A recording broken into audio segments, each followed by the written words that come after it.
નમસ્કાર મારા વહાલા વિદ્યાર્થી મિત્રો, આજે વાત કરીશું દ્વિતીય પરીક્ષા પેપર સોલ્યુશન 2024 ધોરણ 9 અને વિષય ગુજરાતીના એસવીએસ પેપર સોલ્યુશનનું સંપૂર્ણ સમજૂતી વિદ્યાર્થી મિત્રો આપણે આ પેપરની અંદર મેળવીશું।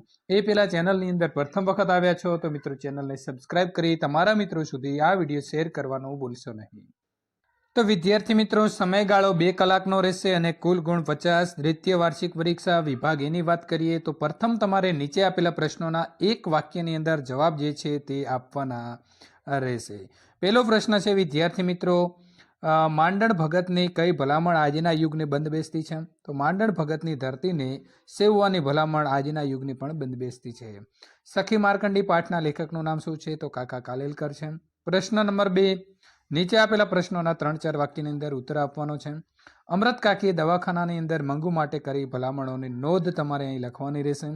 તો અમૃત કાકીએ દવાખાનાની અંદર મંગુ માટે પરિચારિકાઓ એટલે કે નર્સને આટલી ભલામણો કરી હતી। મંગુને મૂંગા ઢોર જેટલું એ ભાન નથી, એ સૂકા રોટલા ખાતી નથી, સાંજે વાળુમાં રોટલા દૂધની અંદર ચોળીને આપજો, દૂધ ન હોય તો દાળમાં ચોળીને આપજો, અને એને દહીં બહુ ભાવે છે, દરરોજ તો ન બને પણ બીજે ત્રીજે દહાડે દહીં તેને આપજો, એ માટે વધારાનો ખર્ચ થશે તે અમે આપીશું, જે એની ચાકરી કરતું હશે તેને પણ રાજી કરીશું। કીડીઓના પરિવારની લેખકે કઈ ચિંતા વ્યક્ત કરી છે? તો લેખકને કીડીઓના પરિવારની ચિંતા છે, કારણ કે તેઓ જીવદયા પ્રેમી છે। આપણે સિંગના ફોતરા રૂમાલમાં લઈ અને નાની પોટલી વાળીને ખિસ્સામાં મૂકી દઈએ અને રસ્તે જતા આવતા મ્યુનિસિપાલિટીની કચરાપેટી દેખાય એમાં એ પોટલીનો રહેલો કચરો ઠાલવી દઈએ તો બિચારી કીડીઓને પોતાનો ખોરાક માટે કેટલું ચાલવું પડે। એ બિચારી કીડીઓ થાકી જાય એટલા માટે આપણે તેના ઉપર દયા કરીને ફોતરાના હોમ ડિલિવરી આપીએ છીએ। ત્યાર પછી વિદ્યાર્થી મિત્રો નીચે આપેલા પ્રશ્નોના સવિસ્તાર ઉત્તર લખવાના છે। દ્રઢ સંકલ્પ શક્તિ અને અડગ મનોબળ જ જીવન છે। આ વાક્યને પંગુમ લઘયતે ગિરિમ પાઠના આધારે સમજાવવું। તો જીવનના કોઈ પણ ધ્યેય ઉપર પહોંચવું હોય તો વ્યક્તિ પાસે દ્રઢ સંકલ્પ શક્તિ અને અડોગ મનોબળ જે છે તે હોવા જરૂરી છે। એનું જ્વલંત ઉદાહરણ અરુણિમાનું જીવન છે। કૃત્રિમ પગ વડે પર્વતારોહણ કરવા માટે જરૂરી માર્ગદર્શન, તાલીમ અને આર્થિક સહાય જેવા કપરા પ્રશ્નોને અવગણીને તેણે આ દિશાની અંદર આગળ વધવાનું નક્કી કર્યું અને તે મદદ કરવા માટે શેરપાની આનાકાને ખૂબ સમજાવટથી એને સંમતિ મળવી।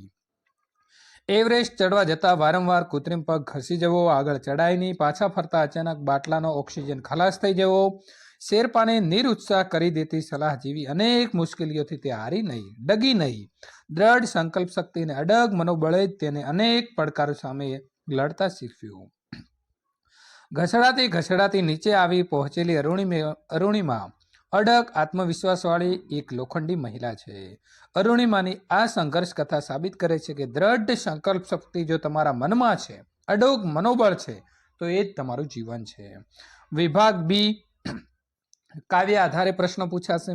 નીચે આપેલા પ્રશ્નોના 3-4 વાક્યની અંદર ઉત્તર આપો।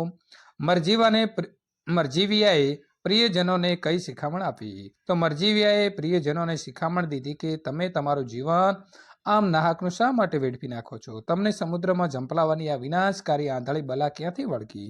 આમ કહીને પ્રિયજનોએ સજળ નેત્રે મરજીવાઓને રોકવાનો પ્રયત્ન કર્યો। માતાની આંખથી કવિ શું પ્રાપ્ત કરે છે? તો આકાશમાં સૂર્ય, ચંદ્ર અને તારા પ્રકાશ પાથરે છે। આથી પૃથ્વી ઉપર સૌને સૂર્યની ગરમીનો અને ચંદ્રની શીતળતાનો અનુભવ થાય છે, તેમજ ટમટમતા તારાઓનું સૌંદર્ય જોવા મળે છે। પરંતુ કવિ તો માતાની વાત્સલ્યપૂર્ણ આંખોથી જ સૂર્ય, ચંદ્ર અને તારા એ ત્રિવેણીનો ઉષ્મા, શીતળતા અને સૌંદર્ય પ્રાપ્ત કરે છે। નીચે આપેલા પ્રશ્નોના સવિસ્તાર તમારે જવાબ આપવાના છે। કામ કરે જીતે કાવ્યની અંદર વ્યક્ત થતું મહેનતનું મહત્વ તમારા શબ્દોની અંદર લખો। તો કામ કરે જીતે કાવ્યની અંદર કવિએ મહેનતનું મહત્વ સમજાવ્યું છે।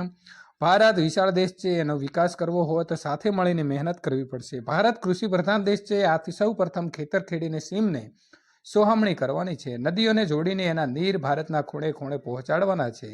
એટલે જ ભારત દેશ એમની પ્રજા પાસે સામૂહિક મહેનતની અપેક્ષા રાખે છે। હાથની અંદર ત્રિકમને કોદાળી લઈને ખેતરો ખેડવાના છે અને ઘર ઘરમાં રેટીએ ચલાવવાના છે। પ્રજાના હૈયામાં ખમીર હશે તો તેઓ પોતાના બાવડાના બળે માત્ર ભારત દેશને નહીં સમગ્ર વિશ્વનો ચહેરો બદલી શકશે। દરેક વ્યક્તિને સ્વાવલંબી થવાનું છે અને મહેનત કરીને પોતાનું સન્માન જાળવવાનું છે। જે મહેનત કરે છે તે જ જીતે છે અને તેની મહેનતનો જય જયકાર થાય છે। કાવ્ય પંક્તિઓ જે છે તે પૂર્ણ કરવાની છે. તો મિત્રો સાંજ સમય સાંભળ્યો મેં કે સાંજ સુધીની જે છે તે આપણે પૂર્તિ અહીં કરી દીધી છે.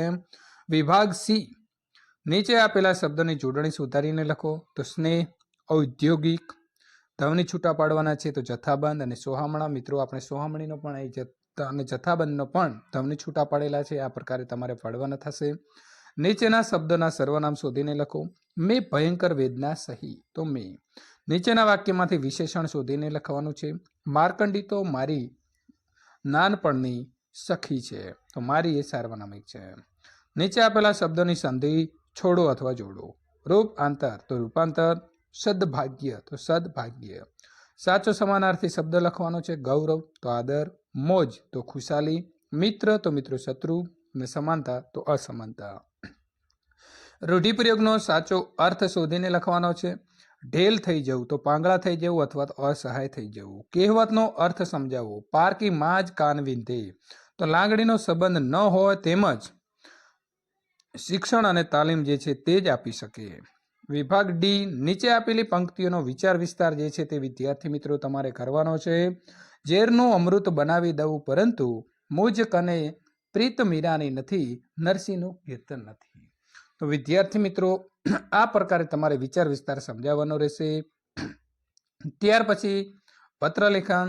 તમારા વિસ્તારની અંદર પીવાના પાણીની તીવ્ર અછત છે. માણસો અને મૂંગા ઢોર પાણી વિના ટળવળે છે અને આ હકીકતની વિગતો દર્શાવતા તમારે જરૂરી સહાય માટે વિનંતી કરતી એક અરજી તમારા વિસ્તારની અંદર નગરપાલિકા કમિશનરને ઉદ્દેશીને લખવાની છે.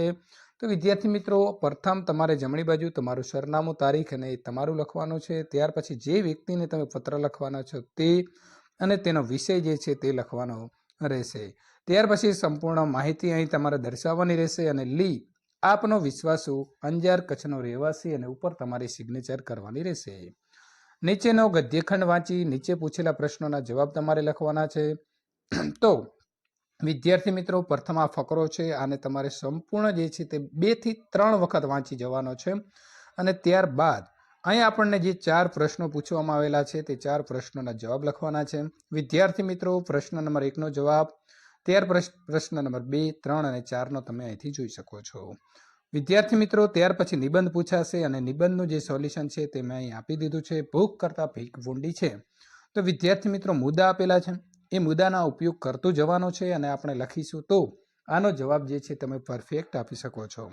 તો વિદ્યાર્થી મિત્રો આ જ પ્રકારના પેપર સોલ્યુશન મેળવવા માટે ચેનલને સબસ્ક્રાઇબ કરી તમારા મિત્રો સુધી આ પેપરની લિંક શેર કરવાનું ભૂલશો નહીં. આવતીકાલે જ્યારે તમારું ઓરિજિનલ પેપર પૂર્ણ થશે ત્યારે તેનું સોલ્યુશન પણ વિદ્યાર્થી મિત્રો આપણે કરીને મૂકીશું, તો એ પણ જોવાનું ચૂકશો નહીં.